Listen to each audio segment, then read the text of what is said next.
মনে রেখো, ভগবান দুটো পা দিয়েছে বলে যেখানে খুশি যেও না। প্রতি পদে পদে বিপদ। তুমি যখনই একটা পা সামনের দিকে আগাবে মনে করবে বিপদের ঘাড়ে পা দিচ্ছ। কিন্তু তোমার মুখে যদি থাকে গৌর গোবিন্দের নাম, তাহলে তোমার বিপদটা তালটা ছোট্ট তিল হয়ে যেতে পারে। যদি তোমার মুখে, তুমি যদি বাড়ি থেকে বেরোবার পূর্বে গৌর গোবিন্দকে স্মরণ করে বের হও, পিতামাতাকে প্রণাম করে বের হও, গুরুজনদের প্রণাম করে বের হতে পারো, দেখবে তোমার যেটা বিপদ ছিল, যেটা তাল ছিল, সেটা ছোট্ট তিল হয়ে যাবে। যাতে তোমার মৃত্যু যোগ ছিল, তুমি হয়তো হোঁচট খেয়ে পড়ে গিয়ে পদ রক্তটা বার হয়ে যেতে পারে, মৃত্যু যোগটা কেটে যাবে। তাই যেখানেই যাও ভগবানের নাম গান করতে করতে যাও। ভীম বলে উঠল, তুমি চুপ করো দাদা। আচ্ছা, এই যারা দিনরাত কীর্তন করে, হরিনাম করে, তাদের কি তাহলে বিপদ হবে না? এই আমরা হরিনাম সংকীর্তন করি, রাস্তাঘাটে কি আমাদের বিপদ আপদ হবে না? আমাদের কি অ্যাক্সিডেন্ট হতে পারে না? হ্যাঁ, আমাদের কি কোনো জায়গায় এসে মনে করুন কেউ একটা বড় ইট ছুড়লো, এসে পড়লো আমার, হবে না? হতেই পারে। কিন্তু আমার একটা প্রশ্ন আছে আপনাদের কাছে, বলুন তো মায়েরা বাবারা, যদি মনে করুন মুষলধারা বৃষ্টি হচ্ছে আর আপনি একটা ছাতা নিয়ে রাস্তা দিয়ে বেরিয়েছেন, আপনার গায়ে জল পড়বে কি না পড়বে? মা বলছে পড়বে, তবে অল্প পড়বে, ছিটে ফোঁটা পড়বে। ঠিক তেমন যে যেমন কর্ম করবে তার ফল তাকে ভোগ করতেই হবে। কিন্তু মুখে যদি গৌর গোবিন্দের নাম থাকে, তাহলে তোমার বিপদটা ছোট হয়ে যাবেই যাবে। ভীম বলল, দাদা যেভাবে বোঝালে, যে বুঝবে না সেও বুঝে যাবে। বেশ, তুমি বড় আমাদের থেকে, তুমি প্রথমে চলো। আজ যুধিষ্ঠির মহারাজ চলেছে, চলো যুধিষ্ঠির মহারাজ চলেছে। আজ আমরাও দেখবো যুধিষ্ঠির মহারাজ কি দেখে বা কি বোঝে। ওই যে ভগবানের নাম গান করতে করতে চলেছে, কেমন ভাবে চলেছে? কৃষ্ণ কেশব কৃষ্ণ কেশব কৃষ্ণ কেশব রাম রাঘব রাম রাঘব রাম রাঘব কৃষ্ণ কেশব কৃষ্ণ কেশব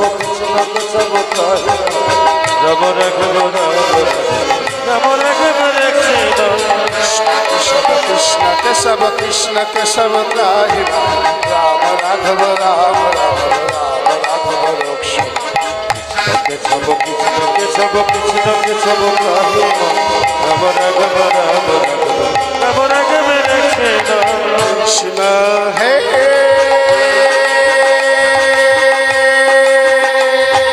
হরিব।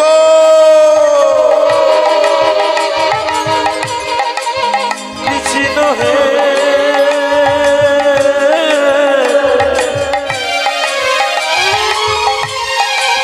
কৃষ্ণ হে কৃষ্ণ হে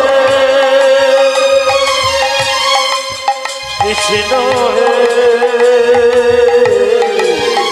কৃষ্ণ হে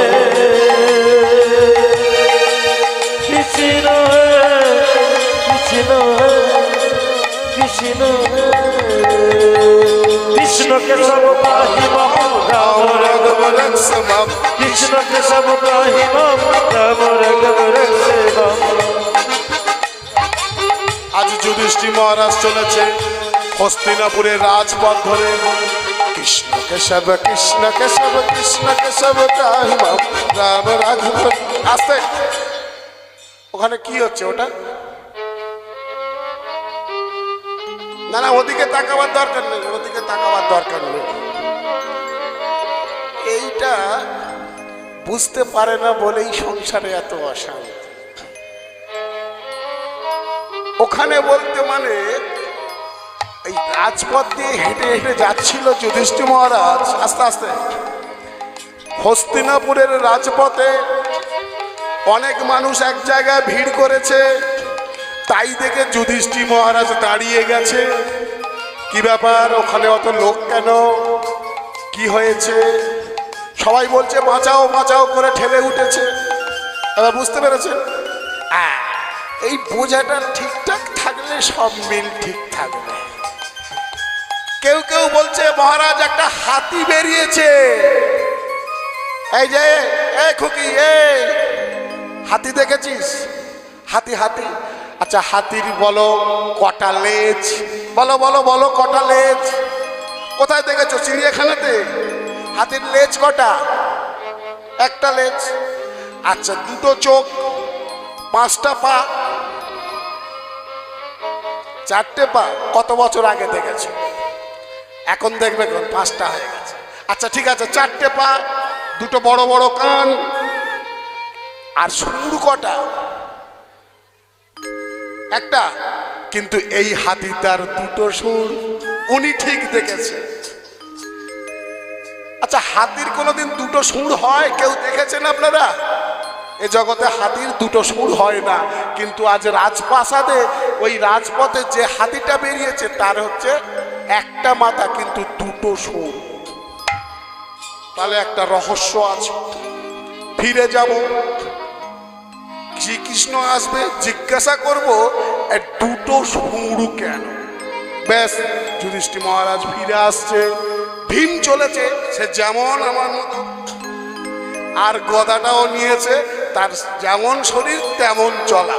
সে চলেছে। রাধা কৃষ্ণ গোবিন্দ গোপাল বল, রাধা রমন হরে কৃষ্ণ কৃষ্ণ বল। রাধা কৃষ্ণ গোবিন্দ গোপাল বল, রাধা রমন হরে কৃষ্ণ কৃষ্ণ বল।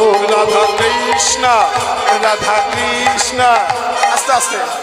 আজ ভীম চলেছে যমুনা নদীর পাশ দিয়ে। আপনারা যাবেন নাকি ভীমের সঙ্গে? দেখা যাক না কি ঘটনা ঘটে। সবাই মিলে যাবো, হ্যাঁ দেখবো একবার। রাধা কৃষ্ণ গোবিন্দ গোপাল বল।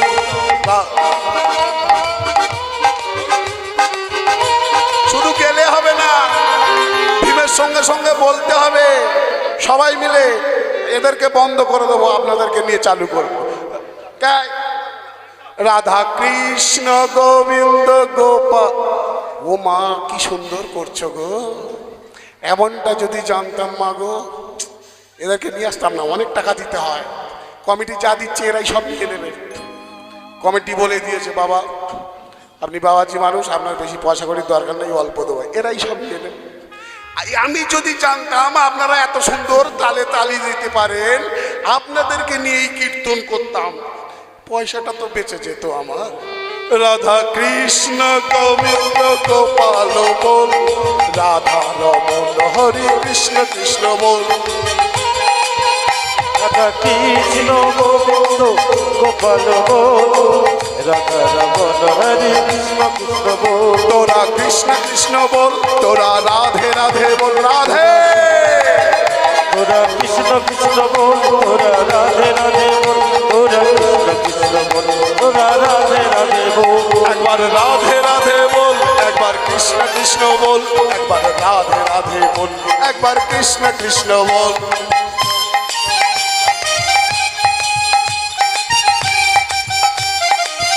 উলুধ্বনি, শঙ্খধ্বনি।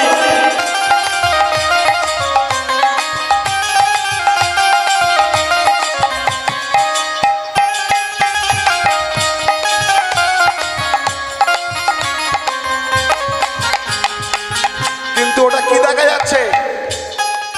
ভীম দেখছে আস্তে আস্তে আস্তে আস্তে। আরে কি একটা বাজে বিষয় বলো তো। ভীম কি দেখলো? যমুনা নদী দিয়ে চলেছে, যমুনা নদীর জলের স্রোতে একটা পচা মরা ভেসে যাচ্ছে, পচে গেছে একদম বডিটা। সেই দেহের ওপরে, পচা দেহের ওপরে একটা খুব সুন্দর পাখি বসে আছে। পাখিটা কিন্তু ডানায় কৃষ্ণ নাম লেখা আছে। এদিকে লেখা আছে কৃষ্ণ নাম, এদিকে লেখা আছে কৃষ্ণ নাম। আচ্ছা মা, যার ডানায় কৃষ্ণ নাম লেখা আছে তার মানে সে কৃষ্ণ ভক্ত। আচ্ছা কৃষ্ণ ভক্ত যদি হবি, তাহলে পচা জায়গায় বসবি কেন? আবার পচা জিনিসটা মাঝে মাঝে ঠুকরে ঠুকরে খাচ্ছ। এখন কেউ যদি দেখেন কপালে তিলক, গলায় তুলসীর মালা দিয়ে আর চায়ের দোকানে তাসের আড্ডায় বসে দাদা কাপড় মারো, তাহলে ওকে দেখে বুঝতে হবে কিছু গন্ডগোল আছে। আরে তোমার কপালে তিলক, গলায় তুলসীর মালা, তার মানে কি তুমি কৃষ্ণ ভক্ত, তাহলে তুমি তাসের আড্ডায় বসবে কেন? তুমি সাধু সঙ্গ করবে, যেখানে হরিনাম সংকীর্তন হবে, যেখানে ভাগবত কথা হবে, তুমি সেখানে যাবে, কিন্তু তা না করে দাদা গোলাম মারো। তার মানে একে দেখে মনে হচ্ছে কোনো গন্ডগোল আছে। ফিরে যাব আমি রাজপ্রাসাদে। আজকে ভগবান শ্রীকৃষ্ণ আসবে, আমি জিজ্ঞাসা করব এর রহস্য কি। এইবারে অর্জুন চলেছে, আর রাধে রাধে অর্জুন চলেছে আজকে ভগবানের নাম গান করতে করতে। চলুন মায়েরা, অর্জুনের পেছনে পেছনে আমরাও যাব।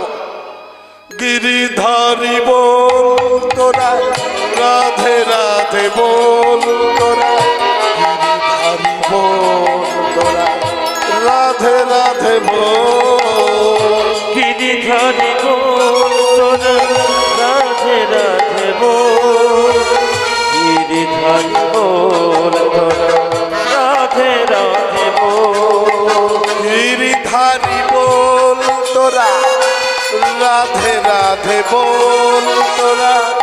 বলো রাধা রানী কি, বৃন্দাবন ধাম কি, শ্রী চৈতন্য মহাপ্রভু কি। ভালো লাগছে কি? ভালো লাগছে তা তো যা, তার মানে বোঝা যাচ্ছে আপনারা একদম আচ্ছন্নভাবে মোহিত হয়ে গেছেন হরিনামের প্রতি। রাধে রাধে বল তোরা, কৃষ্ণ কৃষ্ণ বল তোরা, গিরিধারী বল তোরা, কৃষ্ণ কৃষ্ণ বল। রাধে রাধে বল তোরা, কৃষ্ণ কৃষ্ণ বল, গিরিধারী বল তোরা, কৃষ্ণ কৃষ্ণ বল। জয় রাধে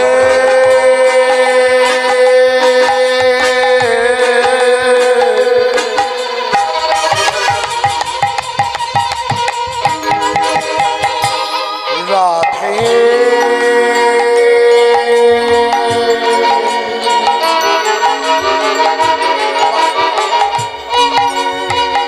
জয় রাধে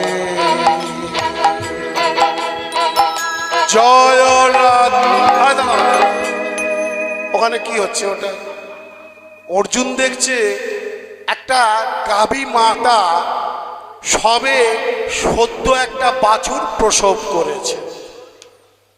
গাভী মাতা আর একটা গরুর বাছুর হয়েছে সবে মাত্র। আর গরুর যদি বাছুর হয়, গাভী কি করে, তার মা কি করে, তার গায়ের লালাগুলো জিভ দিয়ে চেটে চেটে পরিষ্কার করে দেয়, তাই তো মা? কিন্তু এই গাভীটা কি করছে, তার মা যেখানে যেখানে জিভ দিয়ে চাটছে সেখান থেকে লালা তো পরিষ্কার হয়ে যাচ্ছে, কিন্তু রক্ত ঝরঝর করে ঝরিয়ে পড়ছে। এইভাবে যত চাটছে ধীরে ধীরে রক্ত পড়তে পড়তে পড়তে পড়তে একটা সময় সেই বাছুরটা মারাই গেল।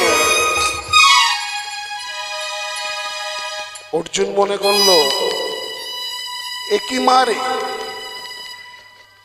এমন মা তার নিজের সন্তানকে মেরে ফেললো, এ কেমন মা?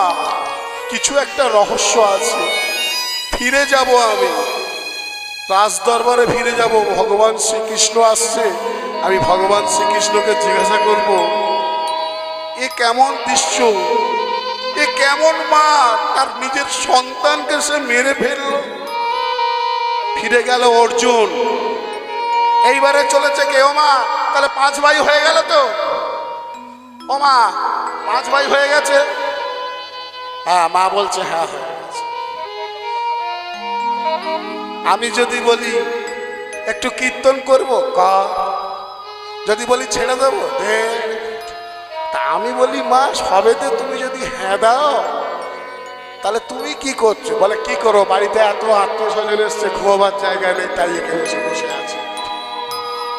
5 ভাই হয়নি, অর্জুন, ভীম আর যুধিষ্ঠির 3 ভাই হয়েছে, কিন্তু যারা দূর দূরান্ত থেকে এসছে তারা কিন্তু গুনে রেখেছে 3 জন হয়েছে, 2 ভাই বাকি আছে। কে বাকি আছে? নকুল সহদেব। আজ চলেছে নকুল সহদেব। ও রাধারানী, ও মহারানী,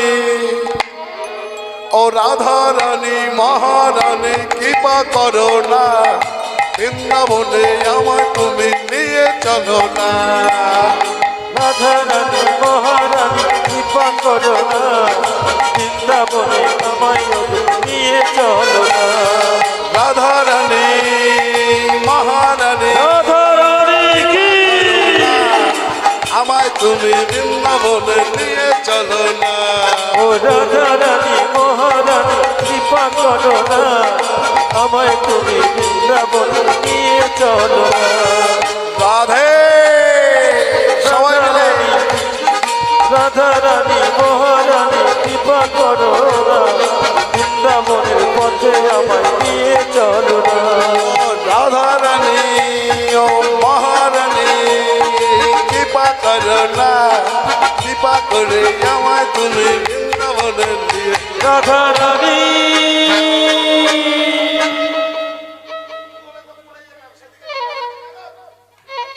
এক্ষুনি পড়ে যেতাম, কারোর খেয়াল নেই, খালি রাধারানী রাধারানী করে যাচ্ছে।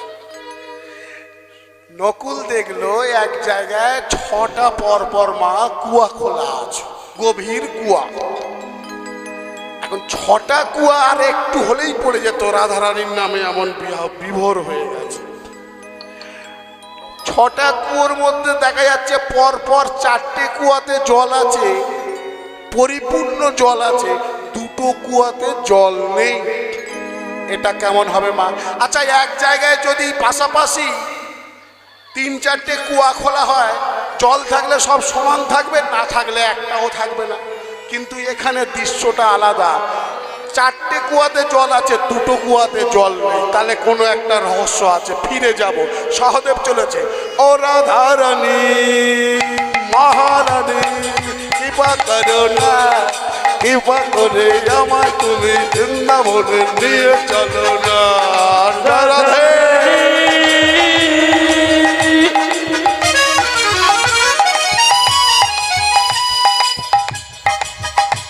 মহারানী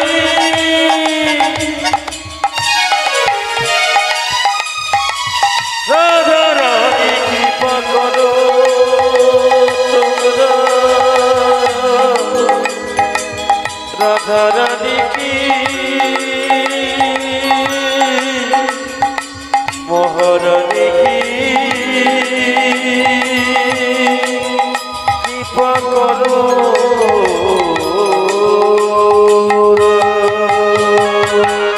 সবাই মিলে একবার বৃন্দাবনে যাওয়া হবে। বৃন্দাবন ধাম কি, কৃষ্ণচন্দ্র কি, রাধারানী কি। সবাই মিলে কিন্তু একসঙ্গে আমরা রাধারানীর কাছে একটা প্রার্থনা জানাবো।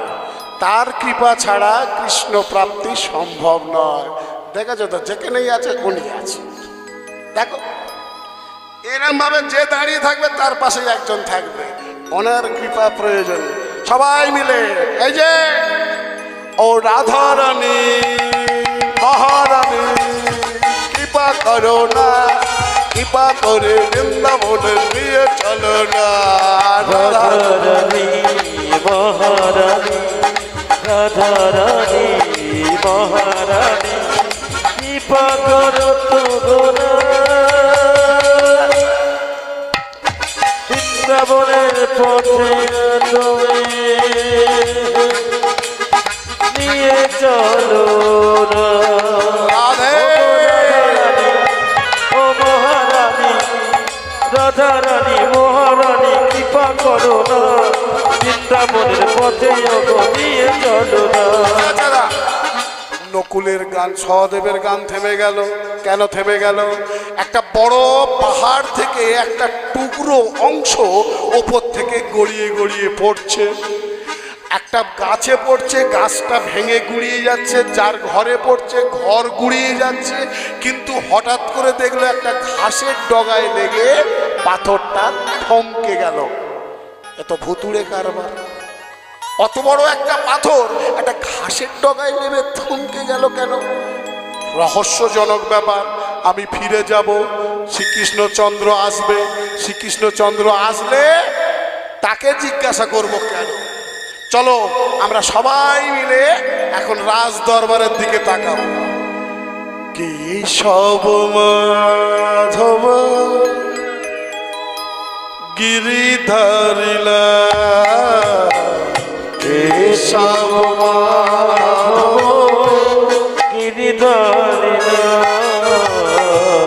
কেশব মাধব গিরিধারিলা, কেশব মাধব গিরিধারিলা, গিরিধারিলাল বলো, গিরিধারিলা বলো, মদন গোপাল। কেশব